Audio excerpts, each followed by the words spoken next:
Kasunod ng pagsisimula ng pilot episode ng OFW Ikaw ang Bida sa SMNI News Channel, tumanggap ng parangal si OFW Party List Representative Marisa Del Mar Magsino bilang Outstanding Public Servant Legislative mula sa Legacy Awards. Si Jason Rubrico magbabalita. Sabado ng gabi sa Okada, Manila, nagtipon-tipon ang ilang mga kilalang personalidad at organisasyon mula sa iba't ibang sektor. Kinilala ang mga ito sa taunang Legacy Awards dahil sa kanilang mga natatanging kontribusyon sa iba't ibang larangan. At isa sa mga pinarangalan ay si OFW Party List Representative Congresswoman Marisa Del Mar Magsino. Tinanggap ni Magsino ang parangal na Outstanding Public Servant Legislative sa Legacy Icon Awards for Business and Profession category. For Congresswoman Marisa Del Mar Magsino, congratulations. As an OFW, I'm very proud that we are able to recognize the efforts of the OFW Party List. We are very happy that you are doing all the efforts para matulungan mga kababayan nating OFW sa kanilang larangan. And hope to more power, wishing all power to Congresswoman and the programs and the team itself.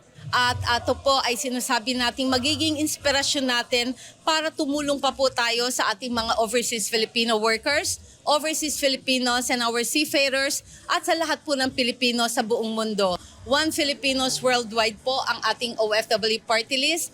Ang Legacy Awards po, Mayor Thrive Increase. At maraming salamat po kay Chairman Wilfredo Lemke Jr. sa napakagandang pasimula po nitong Legacy Awards na ito.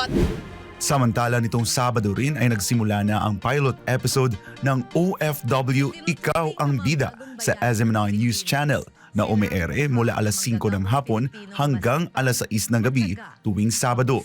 Layo ng bagong service-oriented show ni Magsino na itaas ang kamalayan at magbigay ng mga praktikal na solusyon sa napakaraming hamon na kinakaharap ng mga OFW. Tampok din sa nasabing TV program ang mga kwento ng mga OFW, kabilang ang kanilang mga personal na sakripisyo at mga trabahong profesional. Sa nasabing programa ay mayroon ding talakayan ang mga opisyal ng gobyerno at pribadong stakeholder habang nakikipagtulungan sa sektor ng OFW sa pagbibigay ng mga solusyon sa matagal ng issue sa labor migration. Isang segment din ang nagpapakita ng pagsasanay at mga oportunidad sa trabaho na idinisenyo para sa mga OFW. Nagbibigay din ang isang viewer participation segment ng praktikal na payo at tip sa mga issue na may kinalaman sa OFW at Express Help Desk para sa mga netizens. OFW, Ikaw ang Bida. Para sa Diyos at sa Pilipinas kung mahal, ako si Jason Rubrico, SMNI News.